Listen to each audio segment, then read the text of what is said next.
Bueno, hola, ¿cómo están? Espero que muy bien. En esta serie de videos vamos a empezar a ver el texto de Gallagher y Sahabi, La mente fenomenológica, donde vamos a estudiar o a revisar una serie de conceptos que son importantes en la filosofía de la mente y de la psicología, como son el concepto de conciencia, autoconciencia, la percepción, la intencionalidad, la concepción de la mente, eh, la acción y la agencia, el yo y la persona.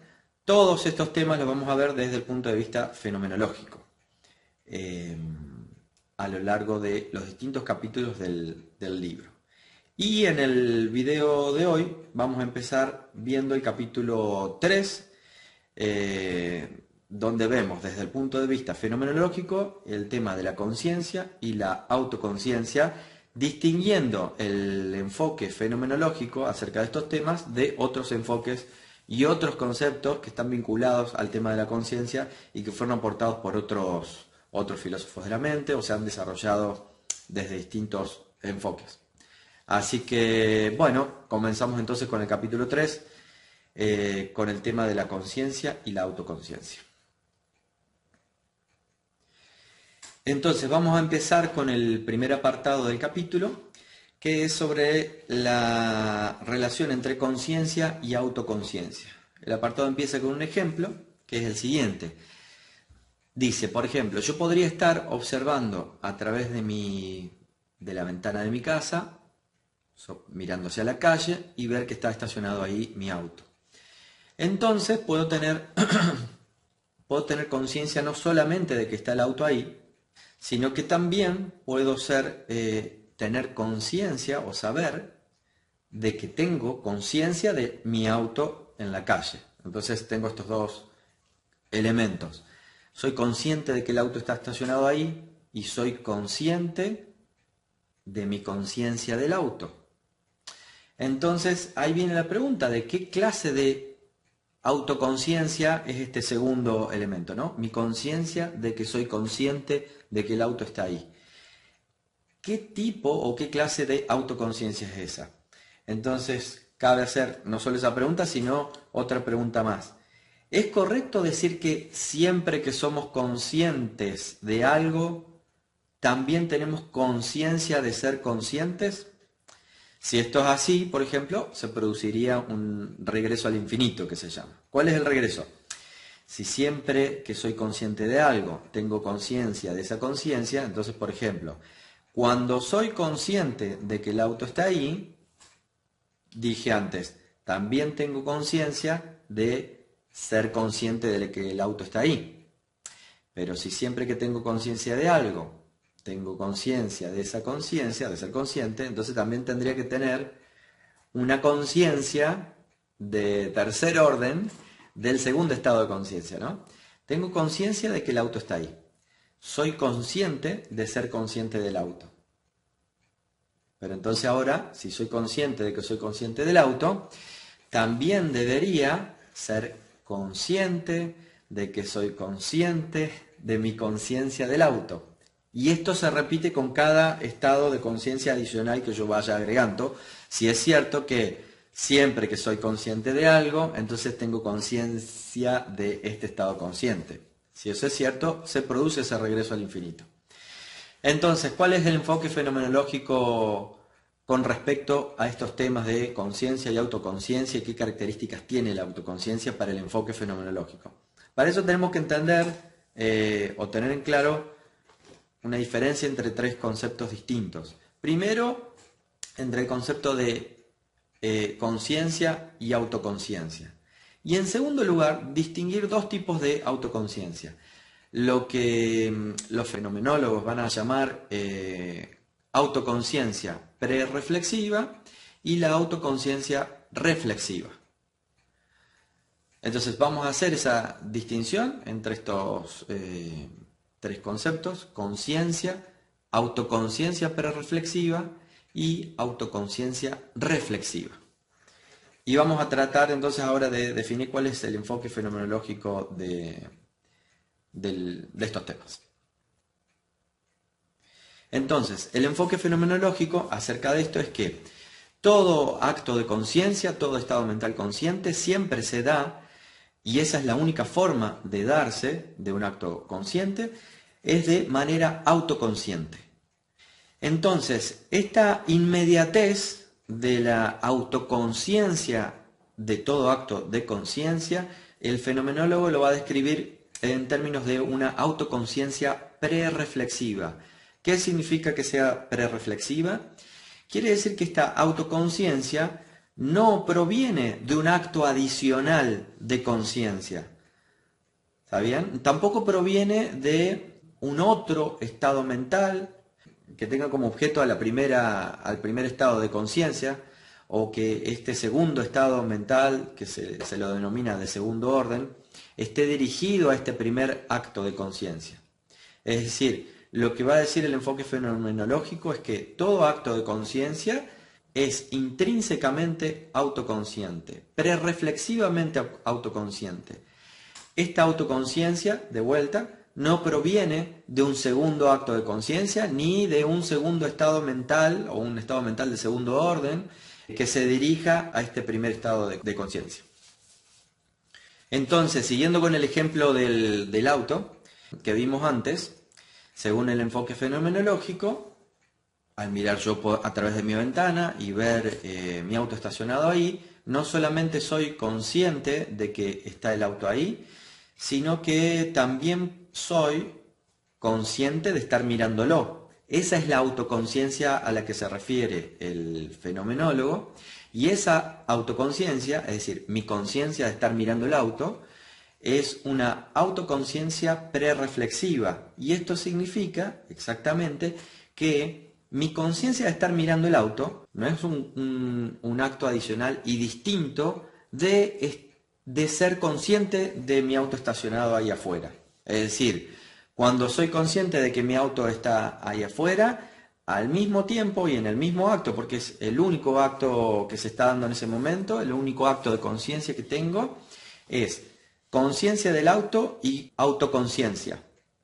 Esto es lo que significa que todo acto de conciencia es intrínsecamente y de manera inmediata autoconsciente.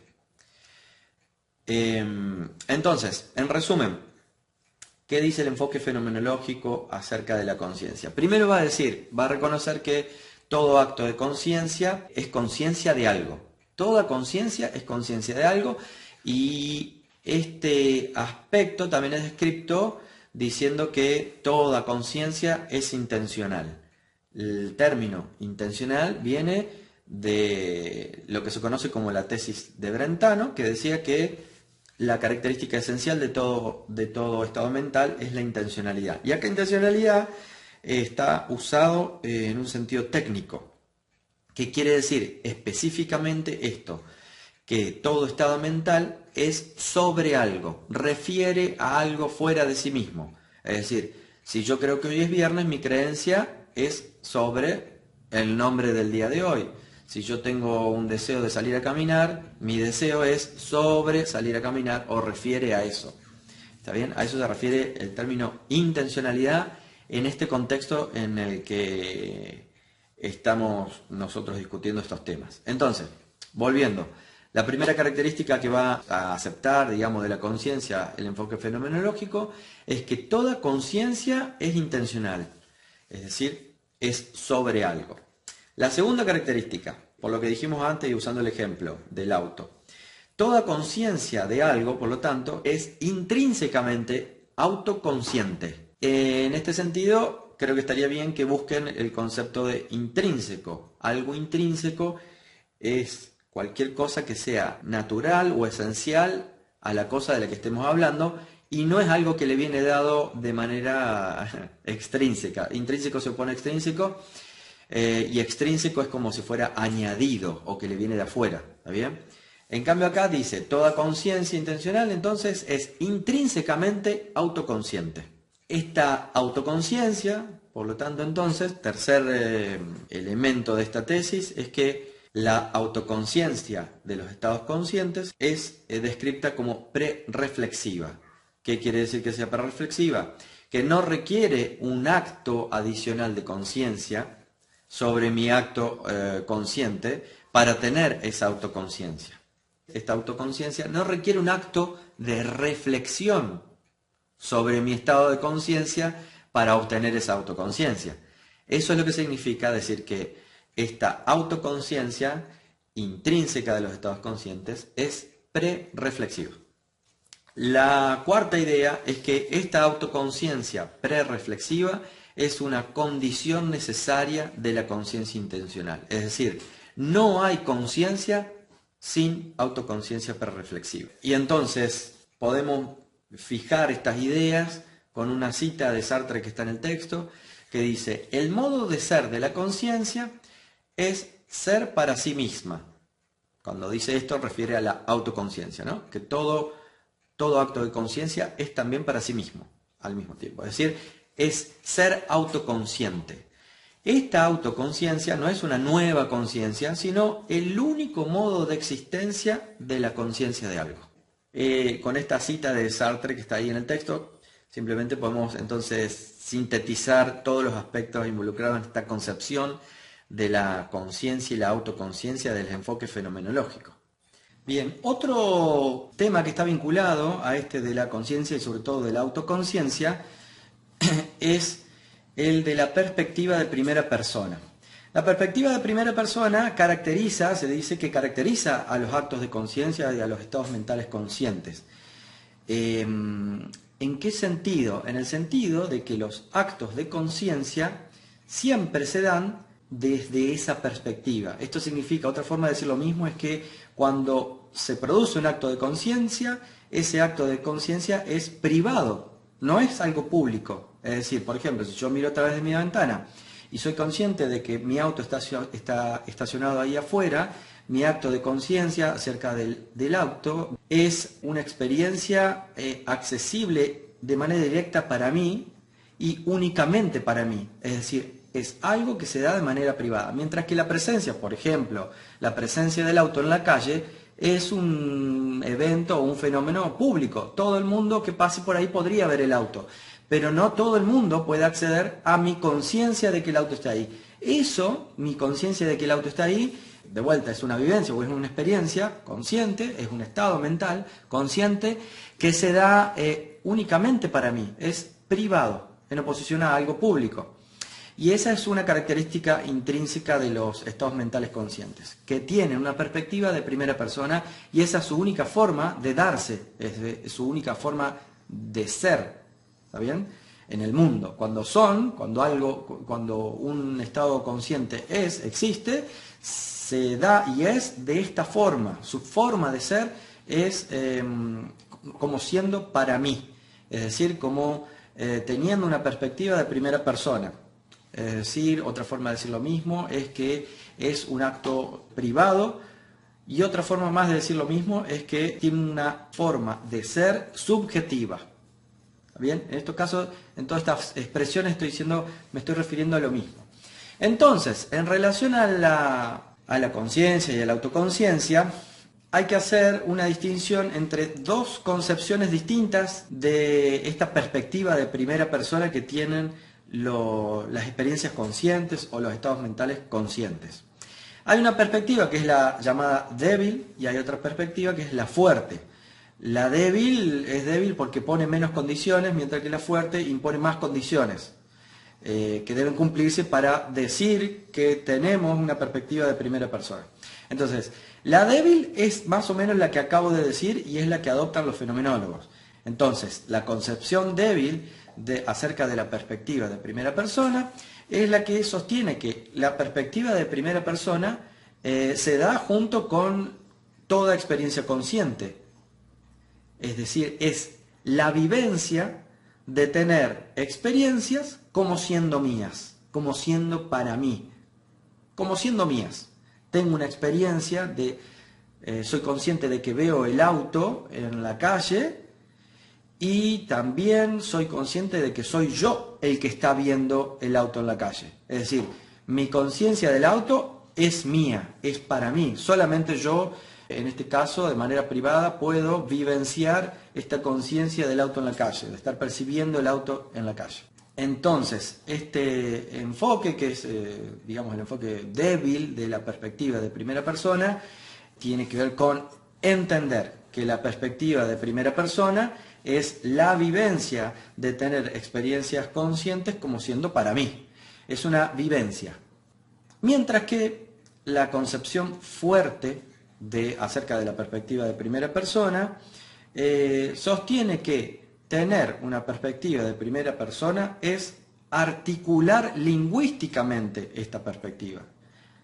Y esto concretamente significa que entonces para tener perspectiva de primera persona debemos dominar el uso del pronombre de primera persona yo. Con lo cual, si una persona no domina lingüísticamente el uso de este pronombre, no podríamos decir que tiene una perspectiva de primera persona. Mientras que los que defienden la concepción débil de la perspectiva de primera persona dicen que no es necesario en realidad el uso del lenguaje, la articulación lingüística de la primera persona, porque en todo caso la perspectiva de primera persona es ya una vivencia que forma parte de la experiencia consciente. Entonces, este es el punto de vista del fenomenólogo. Los fenomenólogos dicen que, lo leo, la perspectiva débil es la base experiencial de la perspectiva fuerte. Es decir, la experiencia consciente tiene una ontología de primera persona antes de que el sujeto tenga habilidades lingüísticas y conceptuales. Esto de ontología de primera persona está relacionado con la cita de Sartre que leí antes, ¿no es cierto? Una ontología de primera persona quiere decir que el ser de las experiencias conscientes ya es subjetivo. Es decir, toda experiencia consciente se da de manera subjetiva, es decir, de manera privada, es decir, con una perspectiva de primera persona. No son actos, las experiencias conscientes no son públicas, no son accesibles a los demás. Se dan, y esa es su forma única de ser, ese es su modo de ser o de existir, se dan de manera privada, subjetiva o con una perspectiva de primera persona. Se dan como siendo para mí y no para otros.